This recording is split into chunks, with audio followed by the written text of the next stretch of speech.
Thank you for joining us. I'm Bill Miles with the Hilton Head Island Blufton Chamber of Commerce, and we're delighted to have you with us again this morning. I hope everyone had a nice 4th of July holiday weekend. It was certainly a busy weekend here in the Low Country.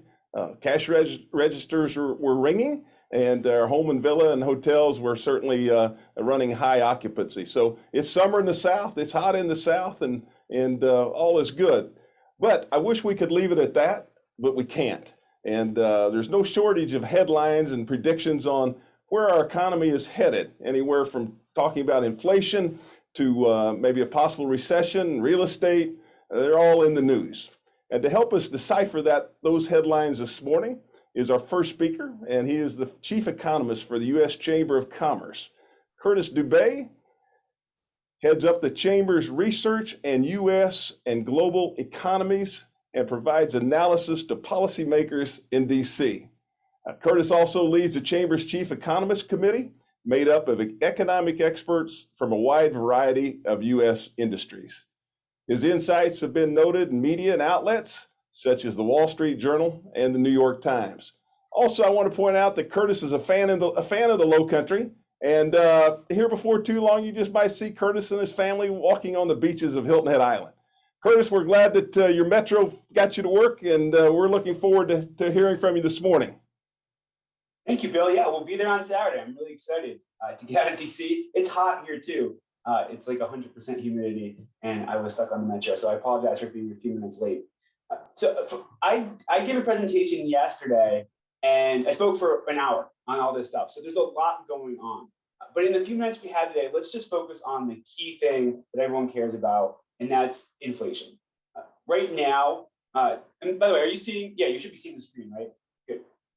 The inflation is what everyone cares about because it's the reason why we hear continued calls for a recession. So it picked up like a few weeks ago. People started saying, well, there's probably a recession coming. There could be a recession coming. And it's because of high inflation. We're now over 8.5%. What happened was that inflation started coming down a bit in April. It came down from a high in March. And everyone thought, oh, good, this is the peak. We're probably past the highest point of inflation. We'll start coming down at this point. And then it picked up again in May. And that's when you've seen the market disruptions. So the big drop in the market in the last couple of weeks, increased calls for recession. And then on top of that, we've had some weak consumer data. So there's two ways that inflation can cause a recession. The first is that consumers just can't keep up with the rate of inflation, so that spending falls below, inflation adjusted spending falls below, becomes negative. And that spending 70% of the economy, so that could lead to a recession, kind of mathematically. The thing was, consumers were holding up. We were spending at really high rates. We had a huge amount of savings built up through the pandemic. Wage and income growth was good, and people were starting to use credit cards a little bit more. And so spending was holding up above a rate of inflation all the way through April. Then we got May spending data, and it stopped. We saw retail sales was negative when adjusted for inflation, and so was all consumption.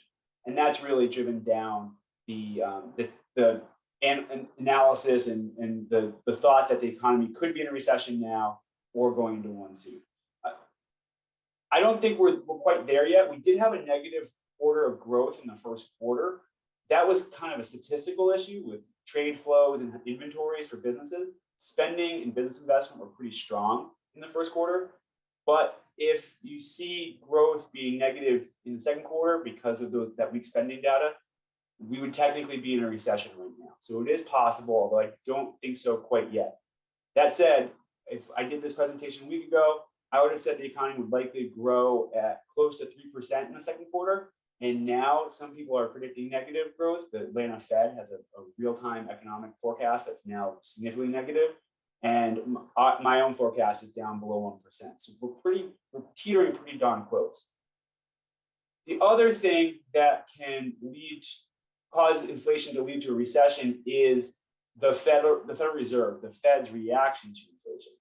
So the inflation came largely because of the pandemic, demand being very strong with all the fiscal support, supply chain issues driving up prices, workforce issues driving up wages, which were leading to higher prices, but also the Fed really increasing the money supply. I'm a firm believer in the old Milton Friedman nostrum that inflation is everywhere and always a monetary phenomenon. That means that the Fed, through money, the creation of money, causes inflation and reduces inflation. And what they did was they pumped a tremendous amount of liquidity into the financial markets during the first stages of COVID. Totally the right thing to do. Had to prevent a financial crisis while we were dealing with a global pandemic. They did that. So they did a good thing. They did the right thing. They were hoping that the timing would work in their favor, that we'd get past the pandemic, the economy would recover, they could withdraw all that support in a timely way, and inflation wouldn't take off. It did, though. Inflation took off in a really big way in March of 2021. It happened to coincide with the passage of the American Rescue Plan, the $2 trillion spending plan that President Biden pushed when he came into office. And it's been taking off ever since. Thing was, though, if you think back, this is only a little over a year ago, vaccines were not fully available yet. They were fully widely distributed. We were still very much in the throes of the pandemic, which means that the economy was still beholden to swings in viral levels. And remember, Delta came shortly after that, and we had the Omicron wave. So it wasn't like we were fully past the pandemic. The Fed was really reluctant to pull fiscal support, or I'm sorry, monetary support. They didn't want to do that. So they said a lot of things like inflation is temporary, it's transitory, it's going to go away, hoping that they would buy them some time. It didn't work out that way. And they finally switched gears late last year, but really just like in the last few months. So they're behind the 8 ball on trying to get inflation under control. You can see in the chart the huge amount of liquidity they pushed into the market. And that's where that's helping, that's with all those other forces is really driving up prices. The way that they will now try to get inflation under control is through raising interest rates. So they've raised interest rates 3 times since March. The last time, the biggest increase in a really, really long time, 75 basis points. And they're going to continue to do that probably for the rest of the year. That will drive up interest rates for consumers and businesses.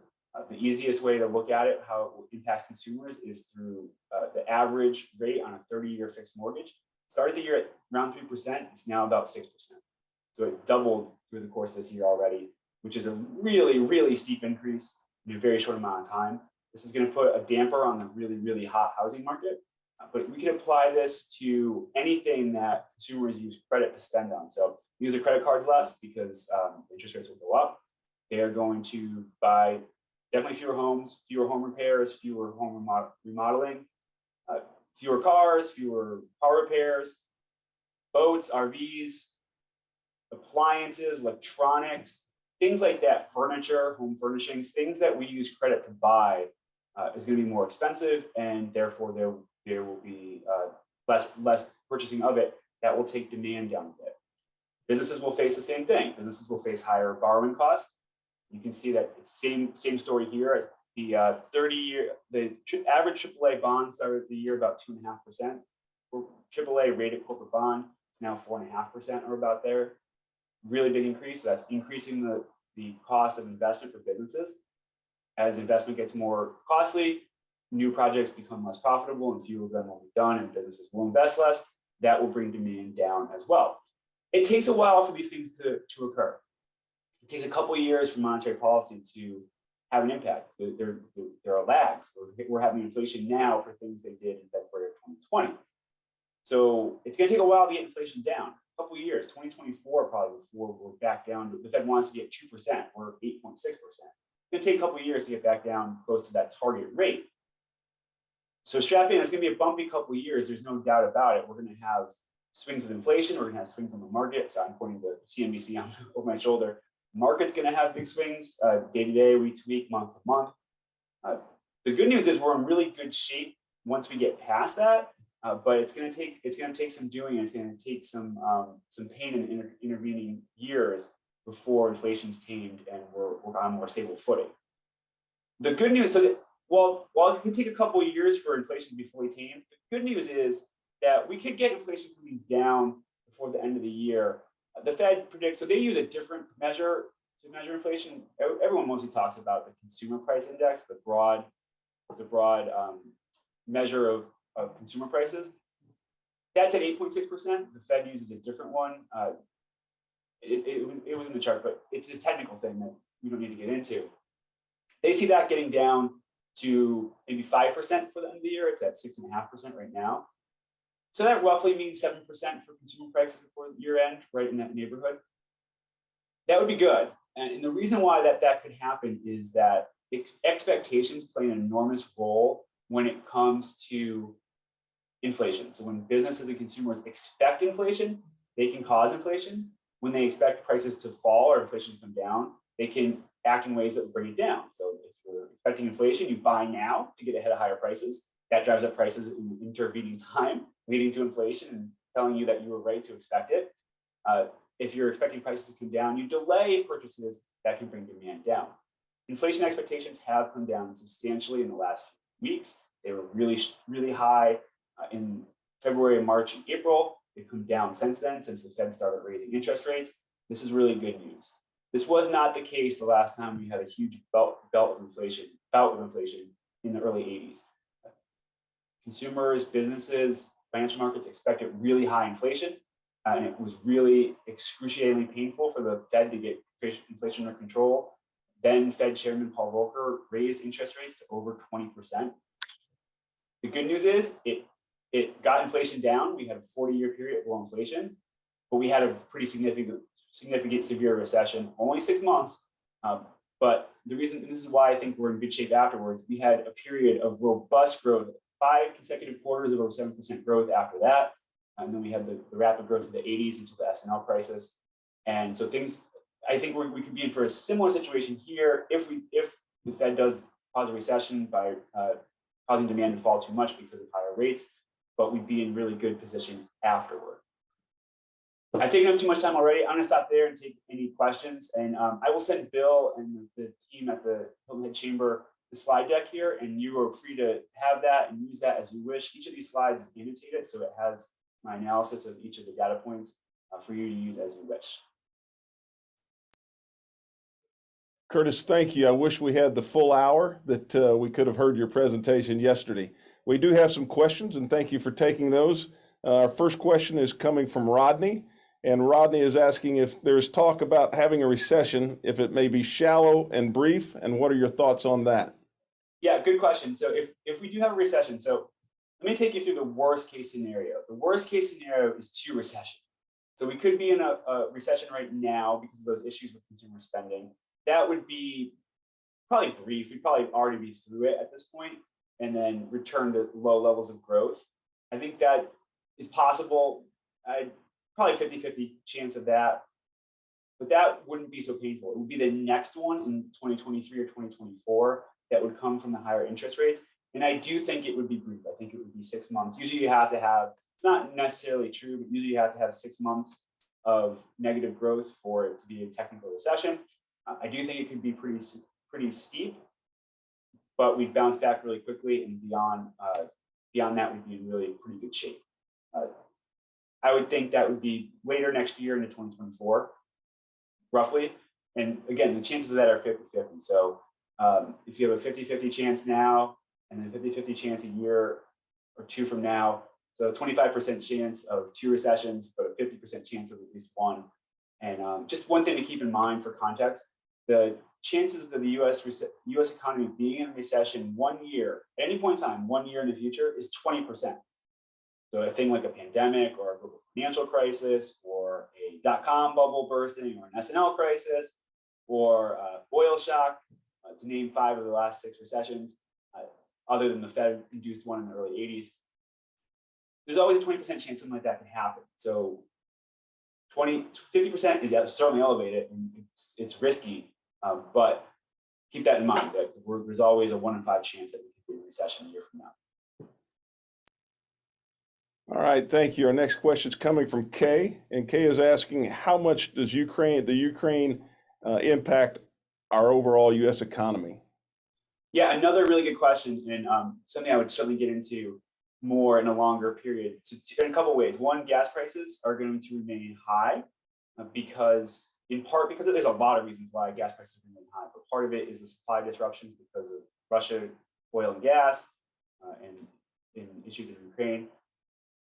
that's important, but just geopolitical instability is a problem. But then issues with commodities, a lot of basic elements and things that we need just for industrial purposes. Russia's a supplier, Ukraine's a supplier. Ukraine's a big supplier of food. There's going to be some major issues with food prices and food shortages. And that's going to, and then fertilizer issues as well. It's going to lead to more issues with food shortages and higher prices. So it's going to be destabilizing for the summer and for the foreseeable future. It is a problem. It is a major problem that we should not be overlooking. All right, the next question is coming from Helen, and Helen is asking, what keeps you up at night? Well, I think for economists, the things that keep us up at night are that, well, a couple of things. One, we're always wrong. No one's ever right. The only people who are ever right are the people who predict 15 of the last one recessions. They're always saying the sky is falling. They only right that one time. But and that comes from the unknown unknowns. So I didn't necessarily think, for instance, that inflation was going to be transitory last year. I didn't think it was going to be this bad. And then even a few weeks ago, I didn't think inflation would cause consumer spending to fall as much as it has, and then it did. So it's those things that we just don't foresee that keep us up at night, and that's probably for every economist, but kind of more. I'm more optimistic than most. Like I said, I think we're in pretty good shape for the next, say, after 2024. But the more like specific thing right now is a very even rockier couple of years than I'm predicting. Like I said, it's going to be bumpy. I'll just use the stock market as a gauge. We'll get back to that high, whatever it was, 36, whatever, on the Dow, sometime in 24 or 2025. But we could go to some pretty low lows between then and now because of the volatility. And then again, back to the unknown unknowns. We've got a lot. It's just something strange about periods like this where, well, it's not strange. It's when you have a weakness like inflation, that's really, inflation causes a huge amount of uncertainty. It makes it really hard for businesses to plan. They end up with shortages because businesses don't want to sell for a certain price because the price can be going up, especially for their inputs, and they can end up in a loss position. Workers don't want to work for a certain wage. All these issues compound on each other. When you're in an environment like this, every other issue becomes that much more damaging. So Russian invasion of Ukraine, another health issue, whatever it is, again, the unknown on top of a very volatile situation right now could be really bad. It's just, that again, we just don't know what that would be, but those things are always lingering out there, those black swan events. All right, Curtis, one more question for you. And that is, what would you anticipate the impact of the current economy on the domestic, and the domestic being specifically drivable tourism, through the balance of the year? Well, as having had to try to book a place in Hilton Head this summer, I don't think it's going to be an issue for right now. And we're doing a week in Hilton Head. The place that we normally rent in Sea Pines was 3 times what it normally is. We didn't do that one. We found another spot in Sea Pines though. But so the domestic, there's a huge amount of demand for domestic travel, and the demand is outstripping the supply, especially when you throw in the issues with temporary workers. So all these tourism areas are having a hard time filling all their open positions. And then we're going to Michigan later in the summer, where my wife is from, and same issue there. Could not find a place to stay for a reasonable amount. So just anecdotally, I think the domestic tourism industry is okay. But then going forward, I think it's going to be a little different next summer, because I do think the economy is going to be weaker. All those savings that we, as an economy, have built up will be spent down because of higher prices over the next few months. And so there's going to be a different environment. It'll be a lot weaker than it is right now, but we're at historic strength when it comes at least to prices. And that will probably reverse itself. But we do have, again, a tremendous amount of built up demand for people wanting to travel and get out of the house and do things they haven't for the last couple of years that might temper that a little bit. All right, Curtis, thank you for being with us today. And I also want to say thank you for choosing Hilton Head Island as your vacation destination. And we look forward to seeing you next week when you're on the island. Yeah, I'll stop by. Looking forward to it. Please do. Great. Thanks for being with us. Thank you. All right, we're going to drill things down a little closer to home now and looking at Beaufort County, specifically that of our school district. And we've seen recently that teachers in Beaufort County will see bigger paychecks this year, thanks to efforts at the state as well as local levels. And starting salaries for first-year teachers are now at $50,000 when you include the cost and living stipends as well as other add-ons to teacher pay. And here to explain it all is the superintendent of Beaufort County Schools, Dr. Rodriguez. He's been, Dr. Rodriguez, I think you're into your third year now, aren't you? That's correct. Yes, sir. All right. Well, it's been an interesting 3 years, and thanks for being with us this morning. We look forward to hearing your comments.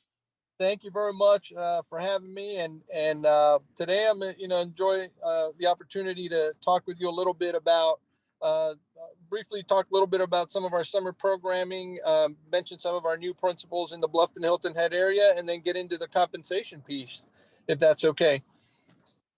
The summer programming we have this year, we're running elementary extended summer intervention literacy programs with about 1,200 third graders in order to improve their reading and writing skills.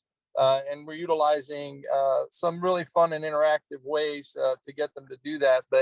But we know that the impact of the pandemic, has been significant on students, and this is one way that we can try to attack some of that learning loss with students that need it. And we're have programs in place to support some of that. Middle schools and high schools, we've got programs for 950 students in the middle schools, and we've got language maintenance programs for about 120 of our newcomer students that are trying to acquire the language in order to be successful in the classroom. Some of our new principals I'm excited to mention to you and introduce you to is Michelle Brockway. She was the assistant principal at Hilton Head Island Elementary School since 2014. She's going to be taking the helm there at Hilton Head Island Elementary School. For Sarah Owen, who has opted to go back into the classroom, is one of the things that she wanted to do. And so we're excited to keep Sarah in our schools in Hilton Head, and at the same time welcome Michelle Brockway, who has significant years of experience and right there in Hilton Head. And then we have Tracy Lanise, an assistant principal at Okatee Elementary, who is going to be replacing Jamie Pinkney in Okatee. And Tracy has been with our school district for 23 years as an elementary teacher, an interventionist, an assistant principal, and now moving up into the principal ranks. And so we're excited what she brings to the table.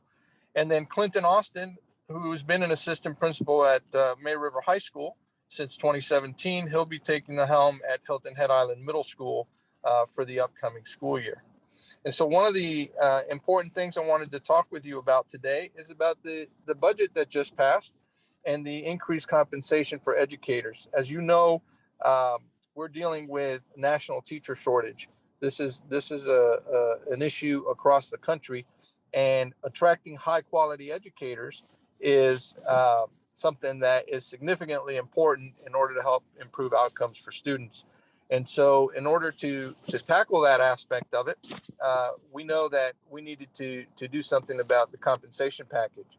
Here in Beaufort County ranked 53rd out of over 70 school districts in the state of South Carolina in compensation, particularly when dealing with our first year teachers. And so what this budget does, 100% of the 4 mills that we asked for will go to teacher and employee compensation. And so it should move us from 53rd to number 1, if not in the top 2 or 3. And that is a significant piece in attracting and retaining quality educators. We have a locality supplement that we provide, and then we have a $2,000 recruitment and retention bonus that we will be providing this year. And so when you add all that up, it will move the salary from 37,000 to 50,000 as a beginning teacher here in Beaufort County. And so we're excited about that. We're excited about the impact that we believe that can have on recruiting and retaining educators. And the increases move throughout the scale of the system. So if you're a veteran educator, you're benefiting from the increase as well. And one last piece, when I first arrived here, the salary steps ended at 23 years of service. So somebody 24, 25, 26 years of service, their salary didn't increase from year to year. That was the top end. One of the things I've done since I've been here was added a year to the end of that every year. So we're now recognizing through year 26. And by doing that each year, those more veteran educators also continue to get that step increase each year as well. So that's essentially what our budget was focused on and prioritizing this year, because we know that when we put high quality educators in front of students, that ultimately our students win. So brightest teachers in the state, we want to attract them and we want to keep them here. And by focusing on compensating our staff, we're really focusing on students directly benefiting their future in our region. All right. Thank you, Dr. Rodriguez. And teacher compensation has been something that's been talked about for a long time. And you certainly come in and made a difference in that. And it's going to be a tremendous help in recruiting talented teachers and keeping them in the classroom. Our first question's coming from Rodney. And Rodney is asking about those pay rates and how they compare to similar school districts in neighboring counties or states. Yeah, it would be interesting to note that as we were looking at making this impact on our budget, Jasper County and Allendale, for example, had higher salaries than we did here in Beaufort County. And so other school districts are going to be moving up their salaries because that's part of the governor's initiative and the general counsel's initiative as well. However, we're doing more than that initiative in order to move ourselves up in the overall pay ranking in the state. So as it stands, we should be number one. If not, I believe we'll land in the top 3 if we're not number 1. And I have to tell you, our school board was very supportive. This was a priority for them as well. And I'm thankful to our county council who unanimously approved it. All right, thank you for that. And one last question. I see that you're in your mobile office and you're man on the move today. We really appreciate you taking time for us. But the last question is coming from Brent. And Brent is asking how the Beaufort County graduation rates are doing. So last year we ended with the highest graduation rates, I believe, that the county had. We don't have the final numbers yet because those numbers don't get tabulated till August, because there are still students that are graduating in the summer as they complete some credit recovery programs. So I don't have a number for you, but we're anticipating to stay along the same lines and the same trend that we have, and it's been improving, and I believe we'll be on par for that. So. All right, Dr. Rodriguez, thank you for making time for us today, and thank you for the great job, your leadership, and what you're doing for the Beaufort County School District. Thank you very much. Thanks for having me, Bill. Always enjoy it. All right, we're going to move ahead now and talk a little bit about what's happening in Blufton. And as we know, that Blufton is currently the fastest growing area in the state of South Carolina, according to the census data. We also know that dirt is moving in the Washington Square development, which is in Blufton, and it'll be a multi-use project that will encompass green space, retail, residential offerings on the Buckwalter Parkway. And to talk about that today, we have David Johnson, who's the partner with the development company Speyside Partners. He's been an investor and an entrepreneur with over 40 years of experience in asset management. David, welcome, and tell us what's going on at Washington Square. Well, thank you, Bill. And before I get started, I wanted just to acknowledge Dr. Rodriguez. I mean, for all of us that are involved with any economic development here in Beaufort County, I mean, we're very fortunate to have him, lead the education process, which is so key. Thank you for having me. I'm going to share my screen, tell you a little bit about what's going on. I'm going to try to do that. Let's see.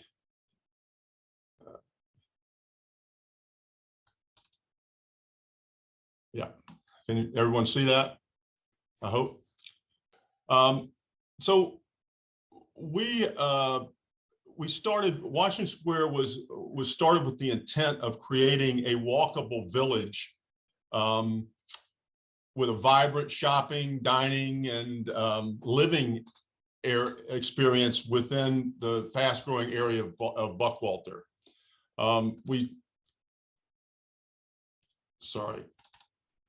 This is many of you may know where it is. I'll just point out it's on to the right here is the movie theater area, and to the left over here is the Kroger Center, the Buckwalter Place.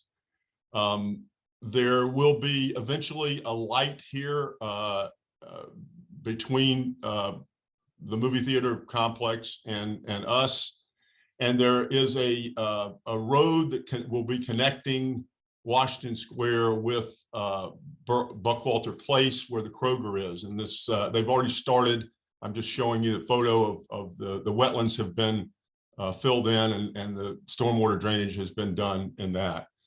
Our intent, as I said, was to create a walkable village centered around two things, centered around a well-landscaped square where we could have music and food trucks and just relaxation. I'll show you a photo of what that looks like at this point. As you can see, these bollards here can come down and we can put food trucks and music in the square.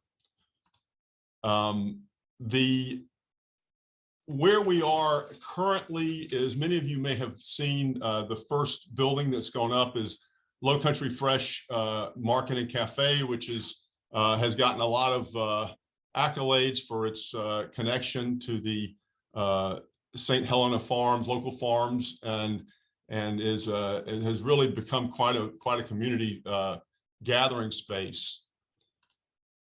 Second thing that's going on right now is Logan Homes is building a 58 townhome community across from Low Country Fresh. These are some early renderings. They'll all front on they'll be fronting on Bleecker Street with driveways behind. It should create quite an interesting living experience, and they have gone. They plan to go vertical and by the fall, and you'll start seeing some townhomes going up. The horizontal is being done at the streets, and the sewer and the lights and all that are being done at this point. The next phase for us will be we're clearing and doing all the site work for what we call Washington Square East, which is everything east of the square between Buckwalter and the square. Our first building that will be built and should be started in this summer will be this building, on the square, this L-shaped building on the square, which will include, this is what it looks like, but these are renderings this is from the square, and this is down Bleecker Street with retail below on the first floor and apartments above on the second and third floors. That will be the first phase that we will build on the square, and once that is started and well underway, we'll do the same thing, build a similar building on the other side of the square, again with retail retail below and residential above. And that will be the first phase, and the rest of it will be mixed use office / retail and apartments throughout the rest of the surrounding the square. We're pretty excited about what's happening. Finally, we've got a fair amount of activity on that's going on, and some more announcements probably by the end of this month about some retailers that will also be here, both local and some national retailers. So with that, I'll stop and ask for questions. All right, David, thank you. And our first question is coming to us from James, and James is asking what the price range will be for the apartments, and if you've determined that yet. The apartments will be, which will be the apartments above the retail, which we're doing, not the Logan Homes townhomes, will be in the range of 2 bedrooms will be around $2,400 and a month, and 1 bedroom's around $1,800 a month. There'll be 20 apartments on the first phase above the retail. Next question is coming from Brittany, and Brittany is asking, what is the large building on Minetta Lane in your rendering? So that, I'll go back to that. I think I can share now, maybe not. So Brittany must be talking about this building. This is right now is planned for a boutique hotel, an 80-room boutique hotel. That will not be started right away, but that's the ultimate plan, is to have a hotel on the site, a boutique hotel. Okay, all right, thank you. And then the next question is about mitigating the traffic and infrastructure issues, is coming from Rodney. Great question, and that's one of the reasons that the county and the town really would like these interior roads built. Like I said, I showed you the one between our development and Buckwalter Place, which should be in place over the next 6 to 8 months. That'll take a lot of pressure off Buckwalter, and then the light that I mentioned that the county has determined should be right on Mott Street or across from Woodbridge is where it's is the plan at this point. All right, thank you. The next question is coming from Maria, and Maria is asking, will there be parking separate for residents and those that travel to the development for walking around?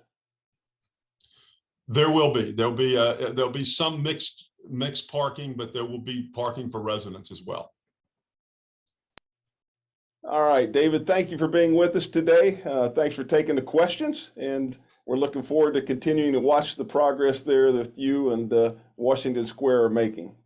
Thanks for having me, Bill. Nice to see you. Have a good summer. Thank you. Thank you. Bring things into Hilton Head Island now. We're going to talk a little bit about that. We all have passed by it on William Hilton Parkway, and on the north end of the island, commonly referred to as the Mid-Island Track. And here to talk about the ambitious plans the town has for this area is Jennifer Ray. And Jennifer, I think, has just celebrated her 10th anniversary with the town of Hilton Head Island, and she is the Capital Program Manager. Jennifer, if you haven't had the opportunity to work with her, I can tell you does a super job. And Jennifer, we're delighted to have you with us today and hearing about the plans. Thanks, Bill. Thanks for having me. We do have some very ambitious plans, and I am excited to share this with you today. Get it here to where you can see my screen. As the project manager, can you hear me? Yes, we do. Okay, because I just got a message that Zoom quit unexpectedly. So we do.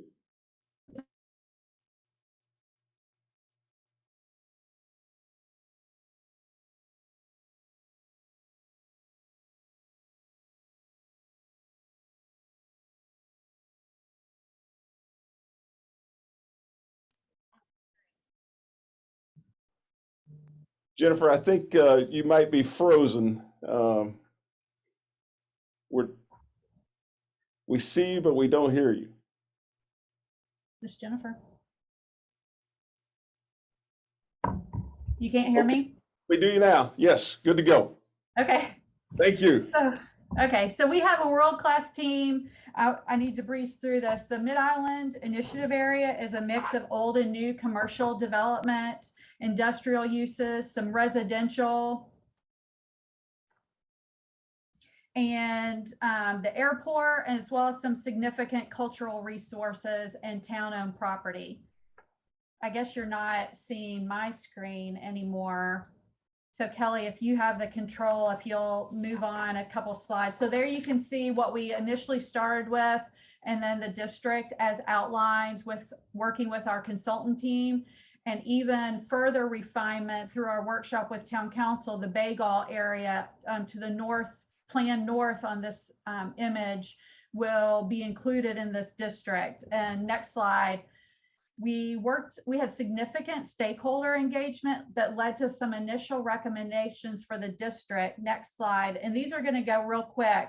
Some character emerged based on our community preference for green, not gray.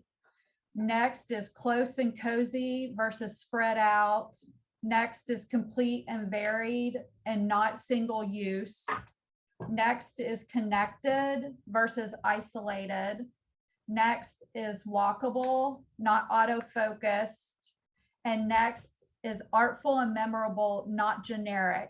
And there's some good examples of this character already on our island, including Shelter Cove Town Center, Harbor Town, and in Blufton with Old Town Blufton, and even Palmetto Bluff. But this just kind of gives you the character feeling that our consultants were looking for. And if you'll go the next, click through to the next one, these are the key themes. So if you followed along with the art plan process, with our strategic plan, any of the things that the town has been working on, you know, these core values keep coming up over and over again to protect and enhance both our people in our neighborhoods as well as our natural environment, to connect our people in our open spaces and neighborhoods. We even had a connection was one of the work groups. And then to evolve. We can't stay just like we are all the time, just like we heard earlier about what's happening in Blufton and what's happening with the economy and the schools. We have to evolve also.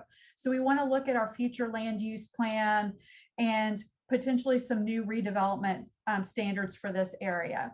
So next slide, all of that, key themes and the community input, plus some analysis of the existing land use, zoning, the airport overlay, and our whole historic and cultural resources have led the team to this initial strategy. So here you can see they start with identification of some hubs with a large district hub right in the middle.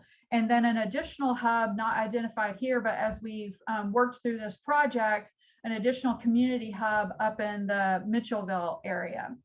Next slide shows the importance of protecting the green network. You know, our core value and our future identified reinventing sustainability and protection of the environment. And so you can see how that's taken into account within this district, and the significant amount of open space highlighted here in green throughout the district.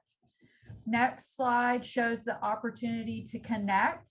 There are a lot of ways to connect through some improved intersections, through various types of roadways, as well as significant pathways. You know, we already have a gold-friendly bike and pedestrian path system here on our island, and this plan seeks to improve that even further and maybe find some missing connections to add to.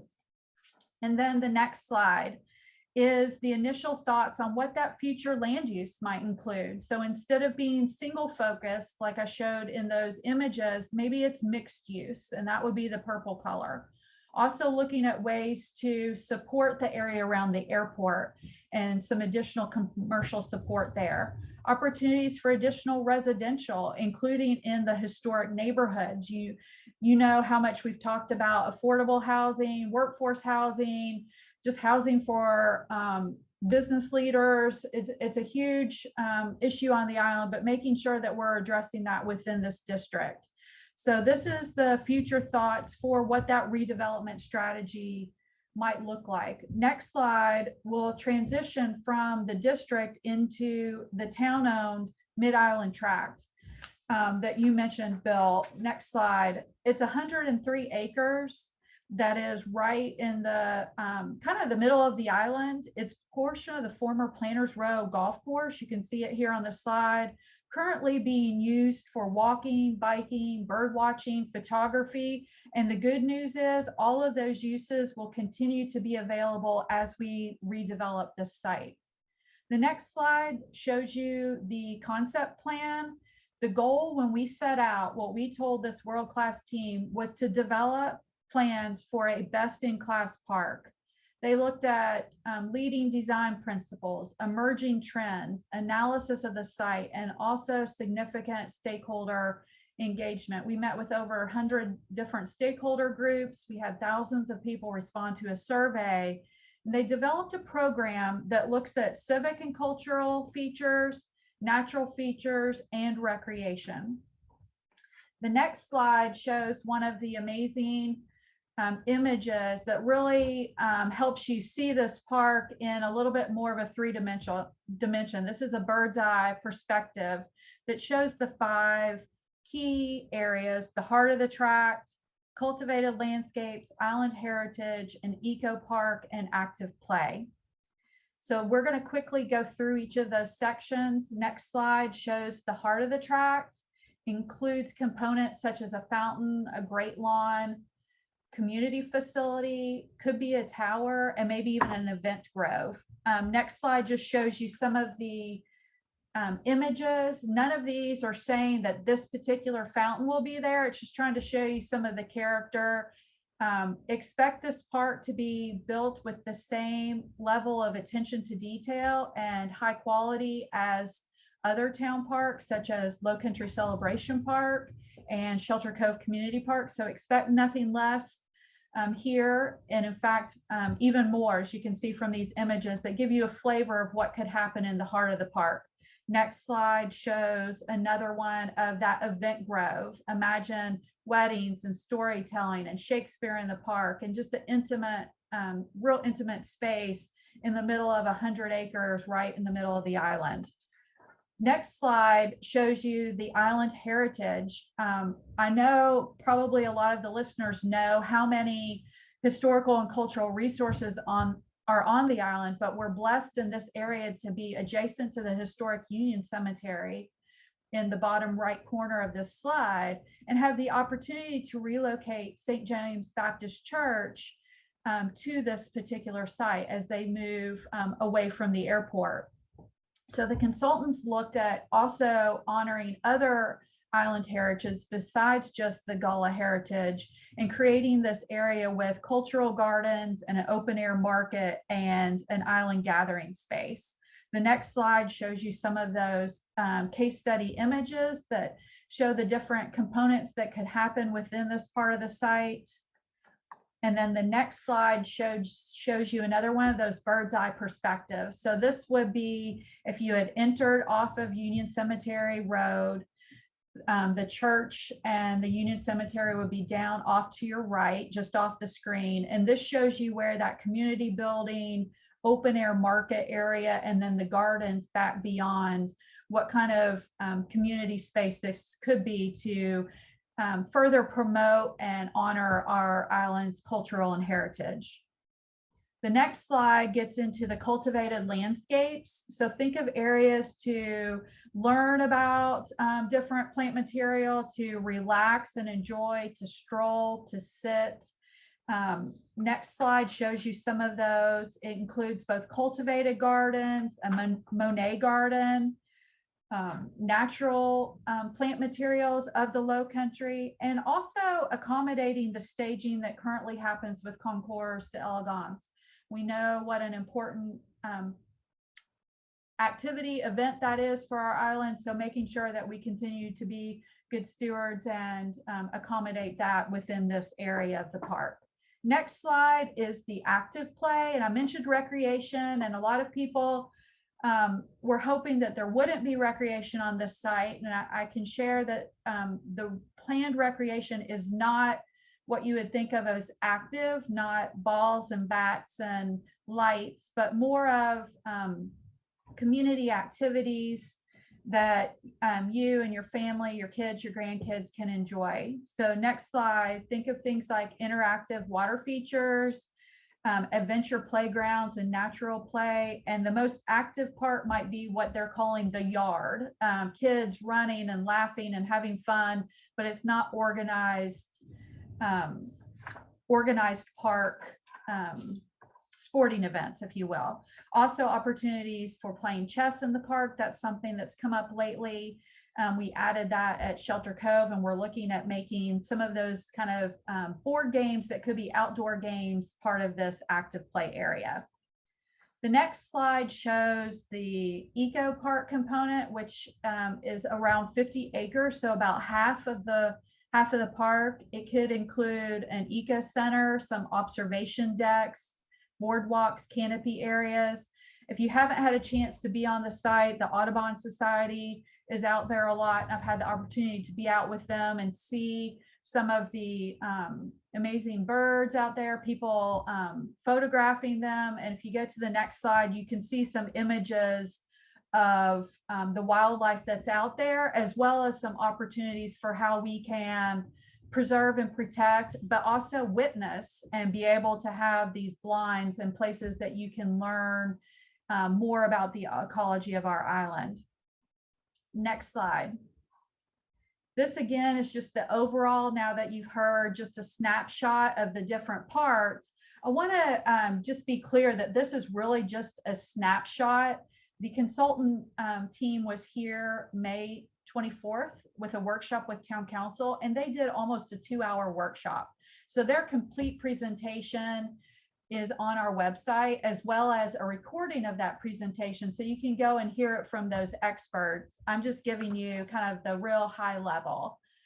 Next slide shows how we're also incorporating the Ashmore Tract. If you're not familiar with that, it's directly across William Hilton Parkway, backs up to PSD, and there's an opportunity for an 18-hole championship style disc golf, as well as a pavilion and more interpretive trails. Next slide shows you how that disc golf might be routed through this significant natural resource.